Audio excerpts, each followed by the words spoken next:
Decameron Tales. Come closer. Listen. We are locked in a time of plague. Corvid. The name has a malicious ring to it. Corona. A crown on some evil crow. Ominous. Crowing. A warning through associations of meanings. We deal in words. As a group, we all read and write. We cannot sit in a shared garden, but in virtual reality we can tell our tales. Listen. Back at the beginning of this virus, we decided to read some of Boccaccio's The Decameron. Giovanni Boccaccio lived in the 14th century, at the beginning of the Italian Renaissance, and along with Dante and Petrarch, he was one of the masters of modern Italian literature. They chose to write in the contemporary Italian of the day. The Decameron was an inspiration for Chaucer, who met Boccaccio, and for Shakespeare, who, like other writers, took some of his themes from Boccaccio's tales. Imagine an Italian landscape where, for pleasant recreation, a group of 7 women and 10 men are met together. They are escaping from the horror of plague which is raging in their city of Florence. They represent an ideal of harmonious living and good governance, but the stories they tell are a mixture of mischief, fortune, licentiousness, and judgment. The idea of an escape is formulated by Pampanea when she meets with her friends within the courtyard of Santa Novella.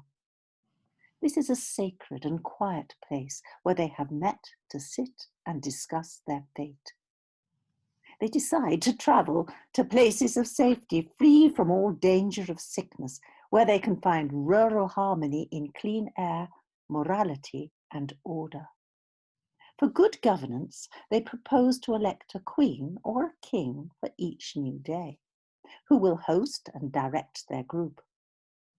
Every day, the group will each one tell a tale, decided by their host to be under a certain heading, so that in 10 days, 100 stories will have been told. The meaning of Decameron is 10 days. Does it suggest to you some rather tedious tracts on righteous behaviour? Far from it.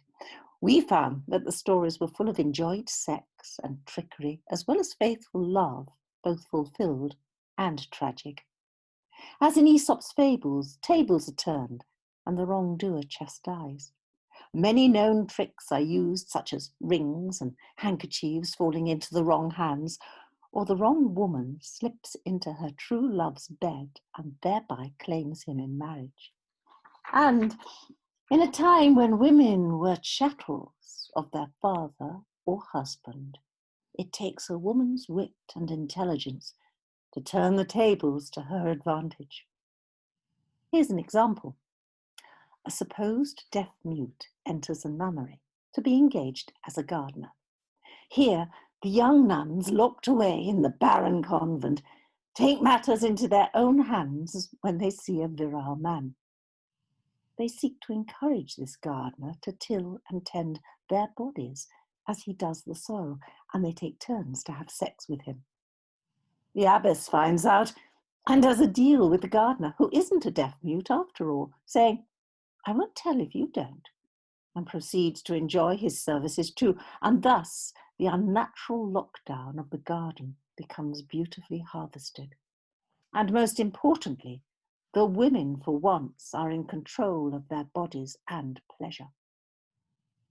The Garden of Paradise is a reflection of Eden.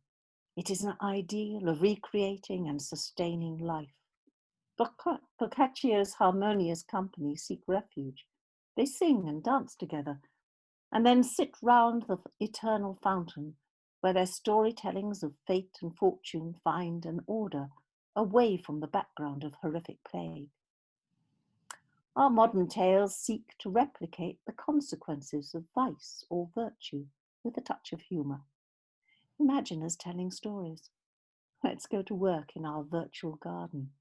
Let's banish the miserable crow.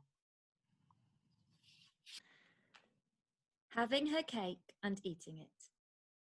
In the time of lockdown, Maya and Samuel met on a Facebook group for disgruntled local residents. Complaints were racketed about, like dog-chewed tennis balls. Speaking of dogs, something really must be done with the owners of the beasts that foul our pavements. But with the corona spring, concerns turned inward. Exactly how many rainbows was acceptable to display in one's living room window? We will judge our non-nurse clapping neighbours, won't we? For heaven's sake, was ordering a takeaway charitable or reckless in the current climate? And it was into this divisive discussion that Maya and Samuel waded. Supporting local business was imperative. They found themselves both interjecting one day. Maya took an instant shine to the profile photo of this man, so vehemently of her own opinion. Two kindred spirits advocating for the surrounding stocks of yuksung, wonton, sheik and shami kebabs to be kept flowing. One Tuesday evening, or was it Wednesday? Couldn't have been Thursday. That's when Maya vuvuzela'd in the street. Anyway, she'd just finished a YouTube yoga session and was feeling a little more flexible, a little more frisky, a little more yummy than the norm. So she clicked on Samuel's face and sent him a DM. From there, things escalated between them like the speed and spread of the virus. One minute they were strangers, the next they were FaceTiming all hours of the night. They believed righteously that they should set an example of helping out the little guy, and so it was decided to order a regular supply of cakes for themselves from a selection of deserving independent bakeries. One Friday night, or was it Saturday? Couldn't have been Sunday, as that's when Maya dressed up as Cleopatra for her virtual house party. Anyhow, she'd just finished a Zoom Zumba and was feeling quite loose, quite free, quite fresh, when she arrived upon an idea. It was not enough to simply order the cakes. They must take things to the next level. They must begin to eat their cakes in front of each other. When she made this suggestion to Samuel, he became excited and immediately consented. A simple eclair was the first viewing, and it wasn't long before politeness was put to bed in their dimly lit kitchens. They devoured the choux pastries, licking the chocolate from their lips and sucking the cream from their fingers, their phones projecting pixels, forming visions of the other's great enjoyment. At first, this was all it was, a single spoil mutually consumed a couple of times a week. But it became apparent very quickly that this was not enough for Maya. She had been furloughed, and all she could think about was when she could get her next fix. Samuel, however, was still working from home, and the frequency they had established suited him perfectly. He became perturbed by Maya's appetite. It soon had to be every evening, then every day, then any hour of any day or night, messages would light up his screen. It was time to sample the blondies, the brownies, the cardamom nut, the cinnamon bun, the blueberry and thyme laminated brioche. On conference calls, voice notes urged him to try a passion fruit cruffin. At first light, his phone buzzed, demanding a Danish dulce de leche.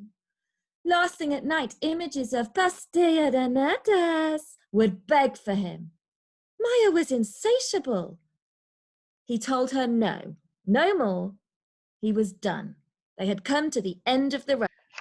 So this one is called Verbosity, a tale of words. 2020, Black Lives Matter. Jesus was not white. Stuck indoors, lockdown, coronavirus, pandemic, COVID-19, a madman shouting his mouth off. The China, Chinese flu, Chinese plague, Kung flu, the gift from China. So I said to my people, slow the testing down. Testing is frankly overrated. Fake news, highest numbers of death in the world. Wash your hands. Stop counting. Counting increases the numbers.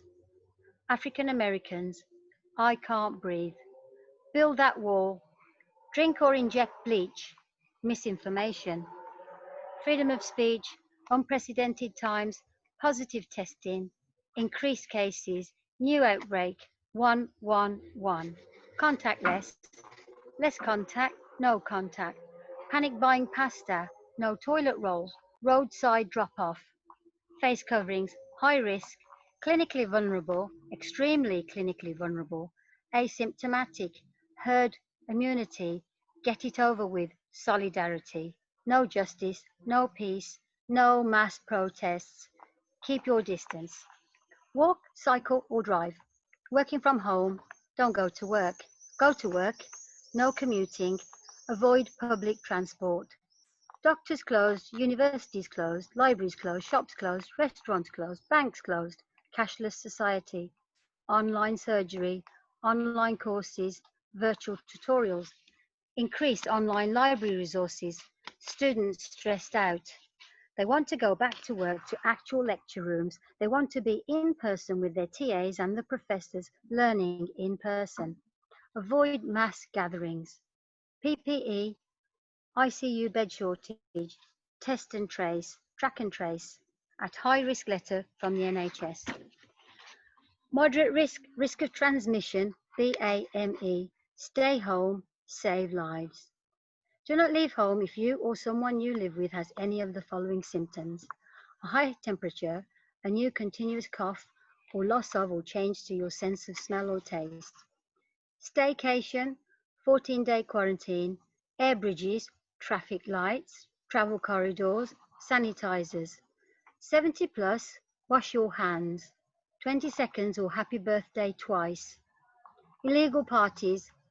Do not meet friends or family not from your own household. Groups of 6. Family and friends. Support bubbles. Elbow to elbow. Take a knee. 8 minutes and 46 seconds. Animals and thugs. Wash your hands. Schools closed, schools open, schools closed. No vaccine. I can't breathe. Unyielding knee. Symptomatic. Thursday, 2000 hours, BST, happy clapping. NHS 72nd birth and anniversary. Unfairly disadvantaged, deprived, disparity, occupation, ethnicity, inequality, ageism, sexism, location, Obamacare. National Health Service staff get massive gratitude. Thank you. Pesto. For Isabel, sweet Isabel will die a death too lone and incomplete. Now they have taken away her basil sweet. From Isabella and the Pot of Basil, verse 61 by John Keats. What to do about Liza? All her life she had lain awake and overheard the susurri from below. Papa would close up after midnight, sit with Mama a while at a red checked table, and loosen his tongue with a few glasses of honey shiny grappa. The girl is soft in the head. It must come from your side. Never any Patsy in the Cavallaro family. Hush, Vincenzo, Mama would say.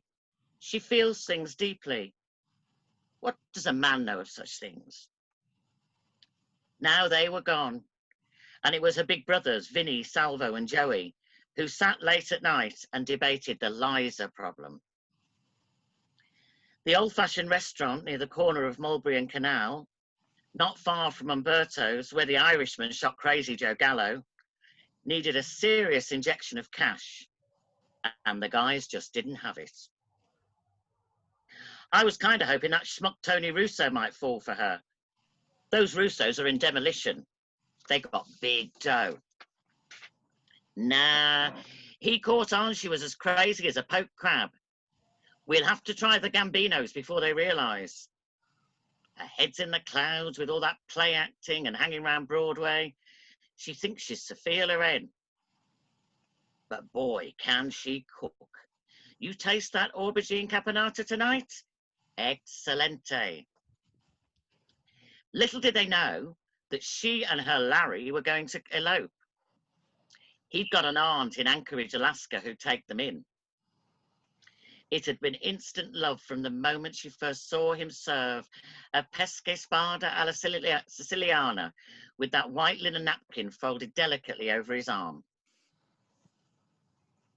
But they did know. And one Friday night, Larry didn't show for work. Didn't show Saturday neither. Never showed again. Sleepless Liza must have wept the Mediterranean that week, and the Hudson River too. Her penne was troppo morbido, her eyes like empty clamshells. She could see a vision of Larry in her mind, his face tinged blue and his eyebrows coated with snow. Had he gone to Alaska without her? One evening she ran out of shrimp and opened the chest freezer in the basement. There he was, her handsome Larry, iced like a side of Sicilian black pig. She couldn't just leave him there in his pristine waiter's uniform. She fetched the cleaver she'd sharpened earlier for slicing ham hocks, took off his dark Montelucen head, wrapped it in a dish towel, and fled up to the rooftop garden to her herbs and tomatoes.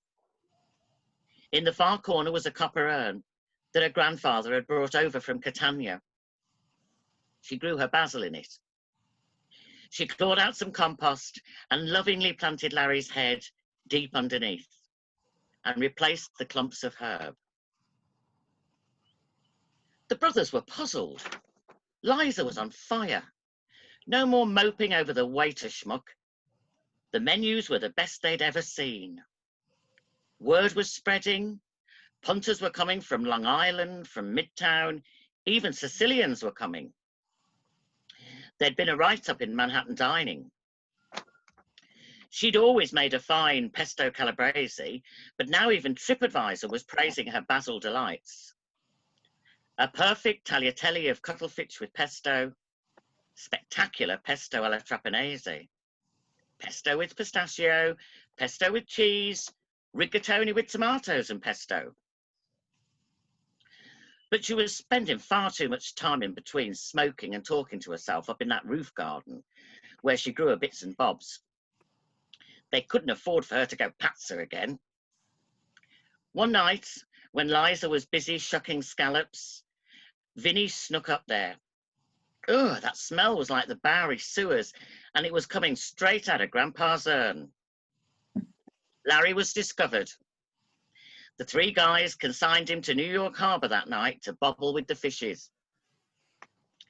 That was the end of the pesto fest. Liza was back to looking like wilted asparagus. She struggled on, preparing a poor linguine alfredo and a worse mushroom risotto, but not a morsel passed her own redundant lips. The New York coroner listed the official cause of her death as anorexia nervosa. Vinny, Salvo, and Joey ended up on downtown garbage collection. When an act of kindness has unforeseen consequences. Jessica had been looking forward to her 60th birthday celebration at a luxury country cottage with her 4 siblings and their partners, and her husband if he came back from India where he had gone to find himself, a process that was taking an inordinately long time. But the excitement of a family gathering other than at a wedding or funeral was fast fading as the weather forecast for the weekend turned increasingly dire. Thunderstorms, heavy rain and flood alerts. So much for picnics and barbecues. Her youngest sibling, Cindy, suggested postponing. Philip, the oldest, was worried about Wi-Fi coverage, and Alex, number 4, couldn't decide whether to invite his new boyfriend or not. Then, Thursday evening, the middle one, Beatrice, had thrown in another issue. I'm vegan. Since when? Monday. It's an important part of my new well-being regime. Oh, and Nicholas won't be arriving until Saturday afternoon, if at all. Jessica sighed. She had already done the Ocado order, so she called a friend. Alexa, what is the best meat substitute for vegans? Seitan. Seitan? Please explain. Seitan, a versatile protein from wheat dough. Okay, order enough Seitan to last the weekend. And Alexa, double the gin order. And tonics? No, just the gin. Jessica arrived at the cottage Friday morning to check that everything was in order. 20 minutes later, while she was having a pre-lunch glass of wine, the Ocado man turned up. As he was unloading the boxes, Jessica found herself staring at his muscular biceps, wondering what he would look like naked, a thought that never occurred during her usual weekly transaction. When he asked where she wanted it, she replied the kitchen table, and that was indeed where they had it. It was not an unpleasant experience. Cindy arrived next, looking rather flustered and dishevelled. My car broke down, she explained. The AA man, well, he was incredibly good looking. I don't know what happened. I couldn't stop myself. I practically tore his overalls off. Jessica nodded. I totally understand. Alex and his boyfriend turned up at tea time, and one look showed Jessica why they were later arriving than they'd said, followed shortly after by Philip and his wife, who headed straight to their bedroom saying they needed to freshen up. Jessica was pouring a large gin as an extremely loud clap of thunder shook the house, and Beatrice walked in. The causeway is flooding. We'll probably be stranded. Who are they? Jessica asked, pointing to 3 men standing behind Beatrice. One had bulging biceps, another had a large rip in his overall. The third, wearing a Gandhi-type loincloth and shawl, looked vaguely familiar. Their tents had blown away, so I said they could stay here until the storm passed. Welcome, Jessica said. Just as well I ordered extra gin and Satan. On the dangers of vicarious living, there was a youth who, by his own reckoning, was ill-served by life, family and friends. He retreated into a cocoon of resentful listlessness, seeing himself as the victim of any who would beckon him out to study his lessons, take exercise in the golden summer sunshine, or, heaven forbid, a shower. Each day he would sleep until the afternoon, having stayed up until the early hours of the morning, playing online games such as Age of Conan and World of Warcraft, so that like a lotus eater, he found consolation in dreams. For here, at the click of a mouse, he became an aristocratic shaman with prodigious levels of strength and agility and talents that included subterfuge and deep stratagems. But the power he sought most was that of being able to cheat death. After one particularly long day and night of questing with an online crew of acquaintances who were agreeable because he did not have to meet them in person, he eventually collapsed of exhaustion as early born, rosy-fingered dawn appeared. His mother found our hero unconscious in the wreckage of his bedroom, with the discarded remnants of the elixirs of fortune and elven food, cans of Red Bull and empty packets of Jaffa cakes. He was lying face down with his arms outstretched, wearing the same pair of boxer shorts and dressing gown she'd observed him in 2 days before. At this, her choler rose up, and she started to shake him and shout, Jakey, Jakey, wake up! Look at the state of you and this room. But had she been able to see his face, buried deep in his pillow, then she would have observed signs of blissful REM sleep, for he had passed into a realm that was neither virtual nor real. He dreamt he was his avatar from the eastern land of Kitai, tall, erect, and powerful, in his dressing gown. In the world that lay before him, things were familiar, but misplaced. He saw the Temple of Mizra, with fire pits and dragons, and the local chippy from the end of his road. One of his questing companions passed by, tilting his helmet as his head toppled off his shoulders and rolled towards him. The head smiled and said, I've just been to the Temple of Mizra. It was mad. I lost my head, and winked at him. Our hero hesitated, caught in that moment when 2 contradictory thoughts demand simultaneous attention. concern for his decapitated comrade, and a question. Have you got it? Got what, Jakey? The power to cheat death. Cheat death? You're having a laugh, mate. You have to go to the temple for that. He beckoned with his eyes, while his torso affected a belly laugh.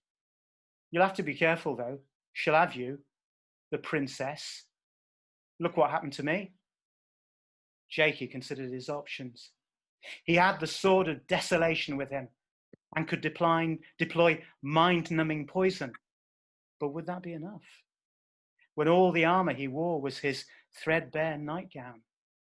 He wanted the power to cheat death. He wanted it. Wasn't he gifted with deep stratagems? He would surprise her by going through the chippy. But could he pay the chippy man? The chippy man was surprisingly agreeable when he offered to settle his tab later. He sucked his teeth. What you think me chips made of, huh? The priestess was waiting for him between the pillars of the temple. An unearthly cackle erupted from her Medusa head. A great wave of paralyzing dread gripped him. You want the power to cheat death? She leapt over to him in an instant and grabbed him by his shoulders and lifted him up. Wake up, she shouted in his face. You want the power to cheat death when you haven't lived yet, Jakey? Discontent and fortitude. Not far from here, there lived a woman who once wanted to be a man. She could see clearly, as she said to her cat, men have the better deal. Her cat looked back at her and shrugged his fur and yawned.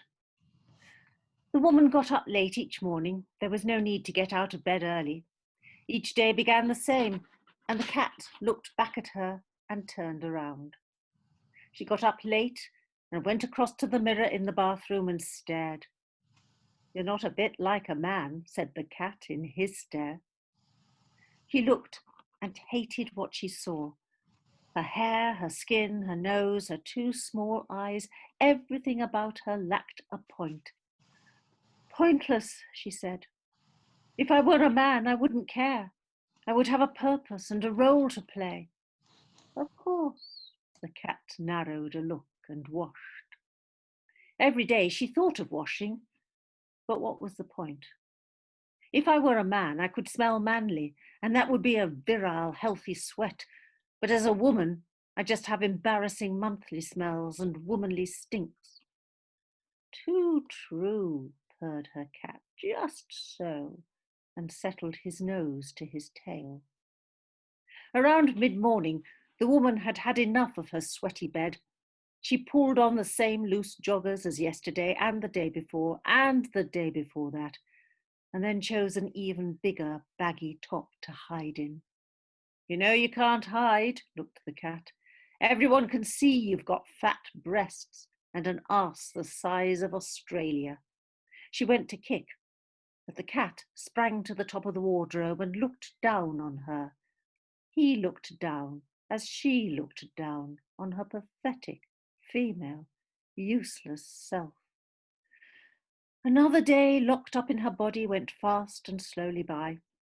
She ate, and the cat ate, demanding food between sleeps. She stared out of the window at the rain and chewed a strand of hair. She thought, if I were a man, I could shave my square-cut jaw, slip back my short-cut hair and admire my reflection.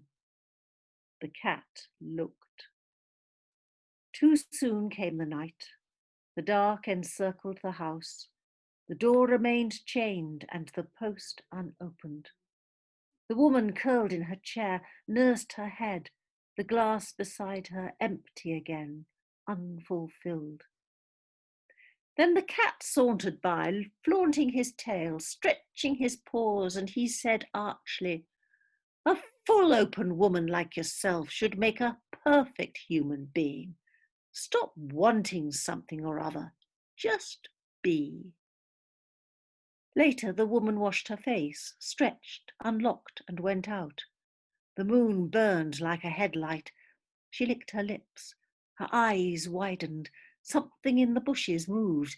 There was a smell she recognised. She tensed. "Sorry," the voice called. "Just putting out the rubbish." "Oh, me too," she half lied. He came forward, thin as a whistle, with a sleek mouth that bled as if singing. "How's it going?" he asked. She shrugged. "Do you ever wish you were someone else in another time and body?" he asked. She half smiled. She threw back. "Do you?" "Oh, it's all right for women," he said. "You've just got to be there." The cat in the background looked up and twitched his tail, then interjected, "The trouble is that you think too much. We animals can't tell what we are unless we sniff and lift our tails. We just wear our fur, unknowing and uncaring how we look."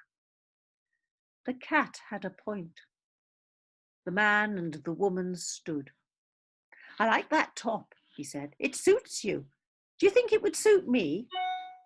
"I'll give you the name of the outlet," she said. "Sure, it's comfortable. You'd look good." "I'd maybe get it in a different colour," he said. "Sure," she said. "Please yourself. Treat yourself." "Nice talking," they said simultaneously. "See you around." And they smiled, identical smiles. The cat tensed, lashed its tail, pricked ears, hesitated, then sprang. Yes. In which pretension is punished by ridicule. There was once a man who lived in Moseley who was, according to himself, a great connoisseur of contemporary art. This man, who called himself Compton Winyates, had actually been named Cyril Wormold by his parents, a respectable couple of the lower middle classes who owned a static caravan in Worthing and a 2-bedroom Exeter house in Shirley. Compton Winyates, however, lived in an artfully shabby flat on Salisbury Road and liked to meet young up-and-coming artists in a collective opposite Moseley Baths, where he would promise them an exhibition at the Icon Gallery or similar. They would pay for his food and substantial amounts of drink before he fleeced them of small amounts of money. "I have inadvertently left my wallet at home, and my angina will not allow me to walk. Taxi?" Of course. The exhibitions never happened, although some of the most attractive of the young artists, girls as well as boys, were somehow induced to go to bed with him. He also took from them various pieces of their work, which he sold on, pocketing most of the money himself. Now, it so happened that a group of these young artists met at the Hare and Hounds, where they had simultaneously gathered for a gig. Talking together, they realised that they had in common, besides a liking for real ale and indie music, an acquaintance with Compton Winyates, and had all been his victims. They devised a plan to trick him and perhaps gain some recompense for their misplaced generosity. One of the group, a graphic designer, produced a series of posters advertising a show by a conceptual artist called Jude von Bedoeper. Another, skilled in IT and an influencer, set up fake YouTube, Twitter, Facebook and Instagram accounts in that name. The sculptor, who lived in a warehouse, agreed to set it up as a studio space. Another, who was friendly with the editor of an online events magazine, persuaded her to place spoof reviews of the artist in it. Meeting Compton Winyates in his usual hangouts over the next week or so, they all talked about the artist, who they described in such glowing terms that Winyates was gradually taken in and expressed a desire to meet her and to see some of her work. "Alas," one of the conspirators said, "there are no tickets left for this strictly limited view before she returns to her native Berlin." This only made Winyates more keen to see the exhibition, which was just what the conspirators had hoped. One of them approached Winyates and, in the manner of a man who has a secret, offered to obtain a ticket for the show, which, as it was sold out, would command a premium. However, he disclosed, with the ticket would come a meeting with the artist, who was very voluptuous and free-spirited to boot, and the opportunity to buy a piece of her art at a favourable price, provided the money was paid up front. Compton Wynyates was by this time slavering at the thought of meeting this artist, and desperate that he might miss out on the show of the season, he went home and scraped together the money by begging, borrowing and stealing, and rushed as far as his corpulent figure would allow to the Prince of Wales to hand it over. The next evening he was taken to the warehouse. The room was in darkness, which he'd been told was part of the experience. As soon as he was inside, the conspirators locked the door and watched the proceedings via a video cam from the bar of the Spotted Dog opposite. Inside the warehouse, a video screen flashed into life. In the light emitted, Wynyates could see that the space was empty. On the screen appeared the words, "Seen and unseen," followed by Jude von Beduper. As the horrified Wynyates watched, the letters of the name rearranged themselves into a sentence. Massive incarceration, isolation, self-isolation, 2 meters apart, self-shielding, social distancing, masks, I can't breathe, asphyxiation, second spike, taking liberties, flouting social distancing, mingling too much, not observing isolation, crapping on the beach, drive-ins, queues, virtual football, Zoom and gloom, exercise in the park, exercise online, digital infrastructure for the long term. You've been furloughed. Wash your hands.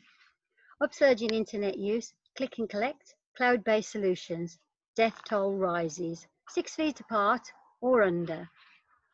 Mourners are advised not to take part in rituals or practices that bring them into close contact with the deceased. Cough into your elbow. Pubs closed, alcohol, alcoholics, depression, mental exhaustion. Working from home will become a sustained fixture of working life. George Floyd, numbers increasing exponentially. When the looting starts, the shooting starts. Socializing safely outdoors, wear facial cover, stay alert, save and protect, death in police custody, global outcry, police brutality, civil rights, excessive use of force, taser, the new normal, economic crisis, bake bread. Grow your own vegetables, community, volunteering, NHS, service providers, care workers, key workers, essential workers, doctors, cleaners, teachers, vital roles, refuse collectors, bus drivers, taxi drivers, delivery drivers, reduction in pollution, reduction in free movement, reduction in fuel consumption, reduction in production, gross domestic product. Defund Wuhan. Woke. I have a dream. Statues fall from their pedestals. King Leopold II, Edward Colston, Robert E. Lee, Gone with the Wind.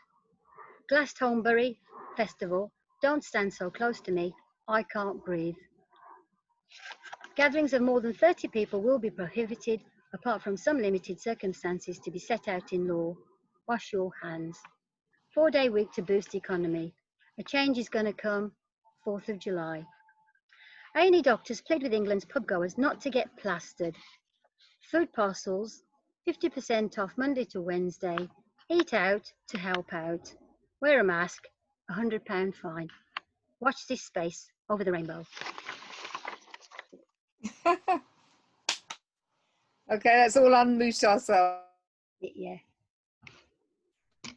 Oh. Ash, that was great. Yeah, That was excellent. great. Good. Captured a whole period of life, didn't it? A whole few months or course there. Yeah. Great. Yeah. That could go down on the lockdown blog site that you set up, Polly. Almost like concrete. Polly, unmute. Polly's, you're muted. Oh, I thought I had. Hello? Hello, you're Yeah. back. Yeah. I wondered if nobody was reacting to me. Sorry about this. Is everybody unmuted now? Liz isn't. Roz, Roz Liz. and Liz. Liz. Yeah, ask to unmute. Yeah. Okay. Unmuted. Brilliant. Okay, so we've got 10 minutes now, I think, just about, to sort of finish off, and really any reflections on that as our 2020 Decameron tales, and what came up. Any comments at all? I mean, that final thing was very much from Cash, was very much about the whole lockdown experience, wasn't it? Whereas the others were about stories to amuse. Yes, I thought they all fitted together very well. They were all different and they all added a different perspective to the way things have been. And those stories were wonderful. So creative. And everybody put so much animation and expression, and the acting was fantastic. I was really thought everybody did wonderfully. That was some great reading, actually. Yeah. Yes. And people using the camera. Yes.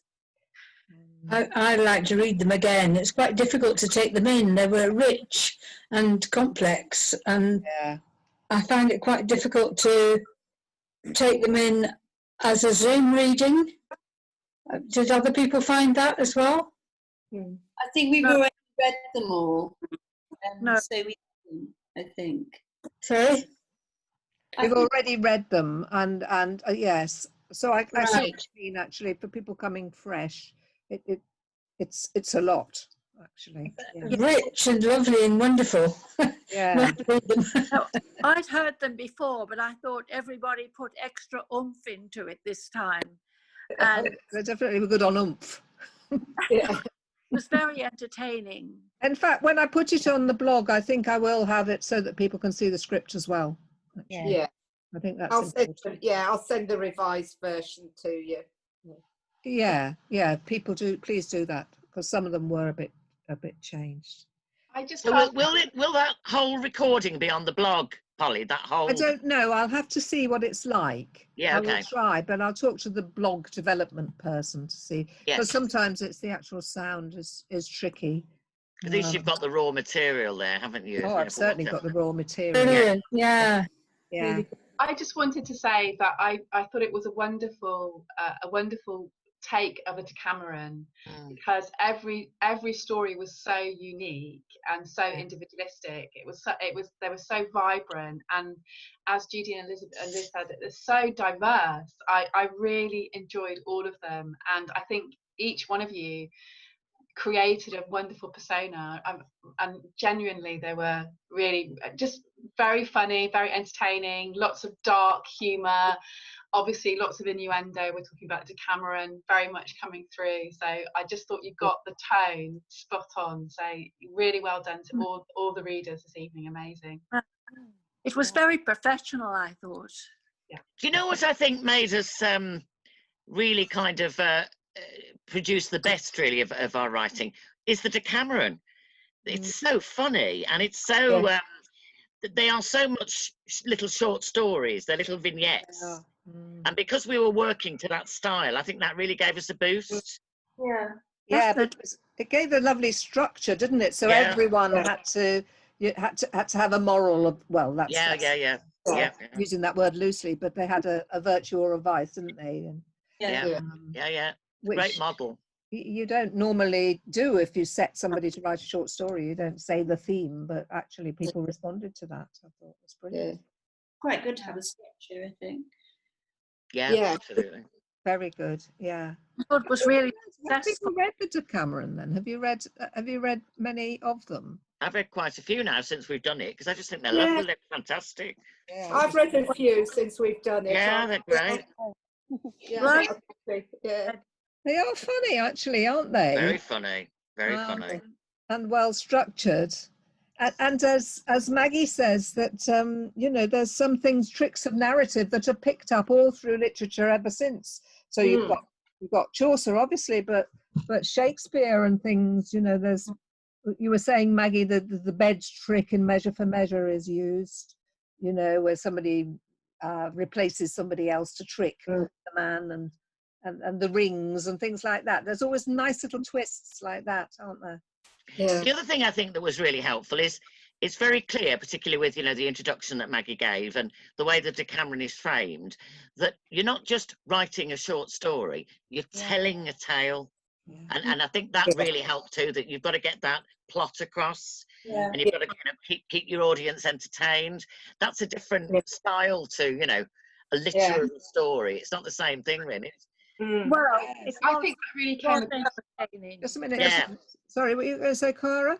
I was just going to say, I think that really came across because it's an oral tradition, isn't it? Yes. So actually, it is a lovely medium, although I want to read all of them, to actually hear. And I think agree. it's the individual voices that came through. Yes. And it's a different medium from the written medium. Yes. So I think the real sense of that individual voice and the drama where the tale was kind of unfolding came across. So, yeah, great. Yeah. Very much. Yeah, it's a great vehicle. Zoom's a great vehicle for that, actually, isn't it? Really? Yeah. It is a great vehicle, actually. And you were using, most people were really using the intimacy of the mic and the camera. You were engaging in a way that maybe, you know, if you were just reading a story, you wouldn't necessarily. But I got the sense that most people were actually trying to draw you into this rather naughty tale they were telling. Yeah. Liz, I really liked your donuts as well. That worked really well. Perfect. Yeah. Oh, this is donuts were fabulous. Thank you. I chose them at 6:30 this evening. I was like, thanks.